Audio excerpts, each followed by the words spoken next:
beginning, man dwelt in perfect harmony with Mother Nature. He respected her, and in return, she fed him, clothed him, and sheltered him. She told him all about the seasons, when it was going to rain, when the sun would shine, when it was a good time to plant, and when it was a good time to reap. She showed him where to get the best pasture for his livestock. Thus it was that man and Mother Earth had a common rendezvous, a place where they would meet to commune. These places are called sacred natural sites.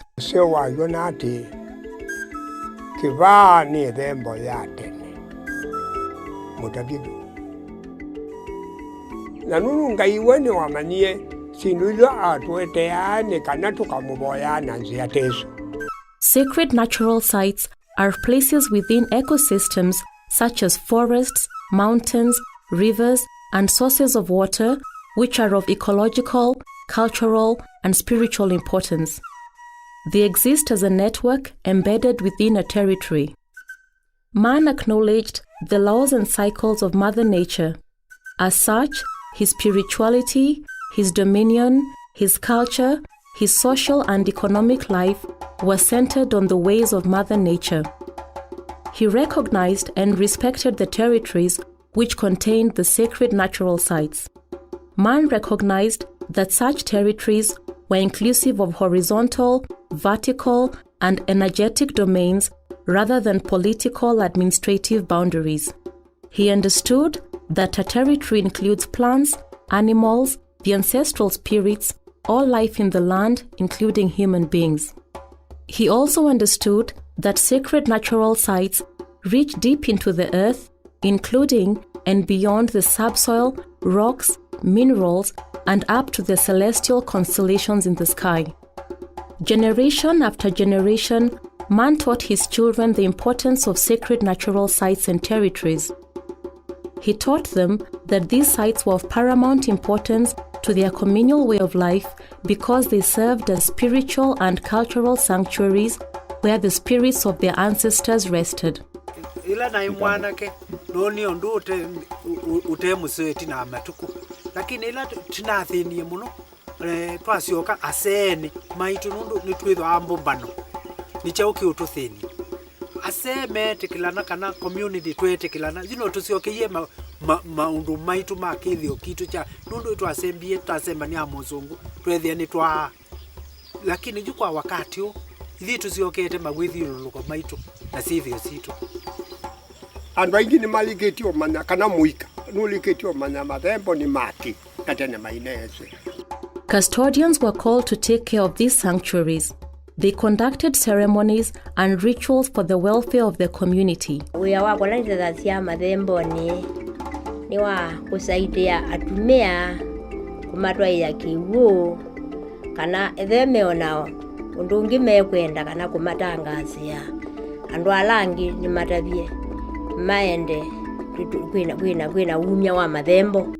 To protect these sites, the custodians and elders observed customary ecological governance systems. Mathembo ni kindu kitwacha kitu kyanjewa cha umauna pethiwa mathemba na uonde na matutie o withi ningenjo kitumita tuendeyo na mathembo na withi atuyo nabe mabitio kithio kitu cha mukamba nituikia muno kana mathembo ni kipalapathe utakatifu na ni baili tuni kuendea atumia makaendea na kuthemba mathembo nonu mathembo nitumaikia ni kindu takatifu na chailete kwitu na nituikia kana ngai niwase obitie mathembo ona tene kwa mathembo ti kindu cha mituki ni kindu cha tene kimakia nikitutetha cia muno nundu mawau maingi ma ng'ombe nundu akwa mbesa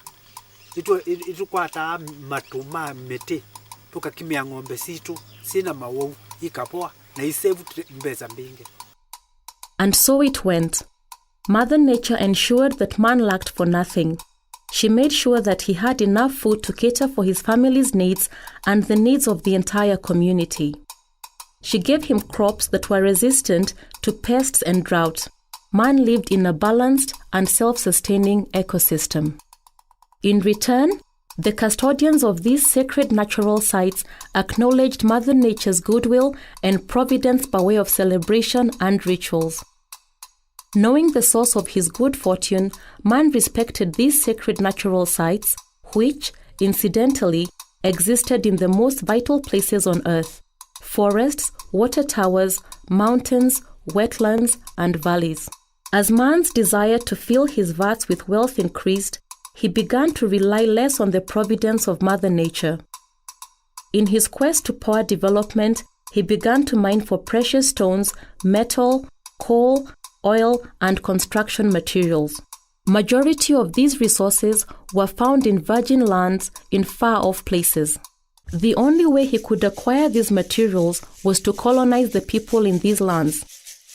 He scoured their lands, the hillsides, the rivers, the oceans, the valleys, and all places where sacred natural sites occurred. The results of these were devastating and the repercussions far-reaching. And the reality of this disturbance set in. The ecosystem became imbalanced, which in turn threatened the lives of entire communities.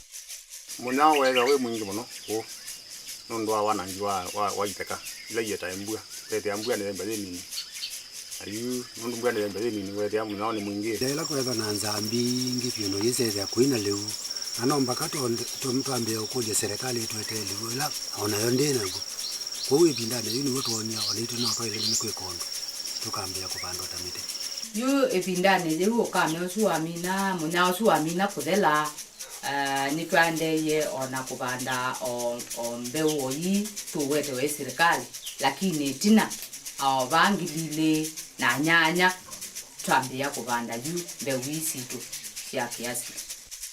Today, the threats to sacred natural sites and territories are as real as ever. Such threats have reached unprecedented heights, particularly so from extractive industries such as mining. This is best exemplified locally by cases such as the titanium mining in Kwale and in Kilifi counties and coal mining in Kitui County. Firstly, mining for the two minerals are carried out in large-scale operations. For example, titanium deposits in Kilifi cover an approximate area of 450 square kilometers in total spread across Vipingo, Mwamburi, and Sokoke townships. This translates to the removal and destruction of all standing vegetation during site clearance. As such, forests in these areas and which host sacred natural sites are desecrated. Secondly, whole communities are relocated to pave way for the mining. They are uprooted from the ancestral lands. Furthermore, in readiness for the actual mining, offices and housing for the workers are needed in addition to building materials for the plant construction. This essentially puts a lot of pressure on the surrounding land for materials such as gravel, timber, and building blocks. Riverbeds, hills and forests, areas commonly associated with sacred natural sites, are desecrated. Surface or near-surface water in these areas used for agricultural and domestic usage by the surrounding indigenous communities is diverted towards the mining plants via the drilling of boreholes, which leads to the lowering of adjacent water tables. Moreover, the leftover waste from the mineral processing, and which is typically dumped off, seeps into local ecosystems and causes environmental contamination. Lastly, and perhaps the most devastating consequence of mining, once these areas are depleted of their minerals, they take a very long time to recover, if at all. The natural and indigenous flora and fauna is replaced with exotic species which are not well suited to these areas. This situation is not only unique to Kenya. The same ruinous malady is replicated across the region and beyond. In western Uganda, for example, the Abagaya clan had the Ansonga Ijumika natural site desecrated as a direct result of oil exploration. Basinse bintu byange bataka kombeka ebyoma byabo nokutandika kulima mafuta. Other worrying trends of a similar nature are in South Africa, Ghana, Aboriginal territories in Australia, Native American territories in the United States and parts of Canada, and the Amazon in South America. South Africa is still allowing the coal of Africa to just come and finish the last remaining ecosystem, last remaining water where the people are just crying every day. All is not lost, however.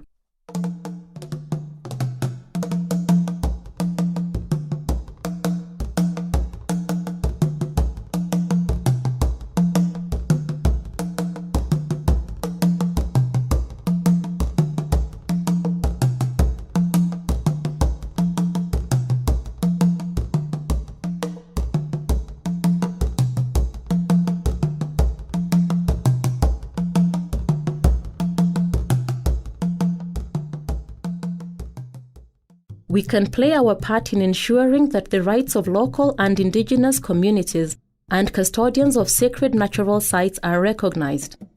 As such, we too can make sure that Mother Nature continues to take care of our well-being and that of our children and our children's children by claiming collective responsibility in our different capacities for the preservation of our sacred natural sites. The government should guarantee full implementation of the laws and policies which protect the environment and its people's culture, including making sacred natural sites as no-go zones for extractive industries.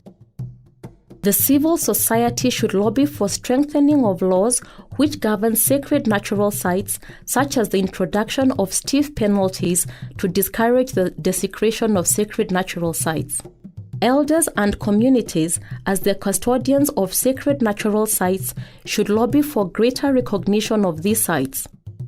They should also lobby for the rights of the indigenous communities to self-determination. As individuals, we need to strive to understand the importance of sacred natural sites and to recognize the pivotal role that they play in the existence of mankind. Andu mande na kukwatana nikana tutone kupanda miti na kusiokea mbeu isu na tuisioka ingitwa tutikula kwe mathembo alangi tukaende namo mundu kwa kundu kukute mathembo matathembo wayo ite kwatetie myaka ingizokite twaende riu tuketha na riu akuyana na tuketha na miti ya kuyana na andu maketha maimana maitambo ethembo takini cha maana.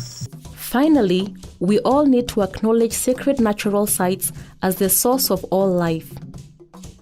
We must strive to advocate for their preservation because this is the only way to secure sacred natural sites and to secure the future of all mankind.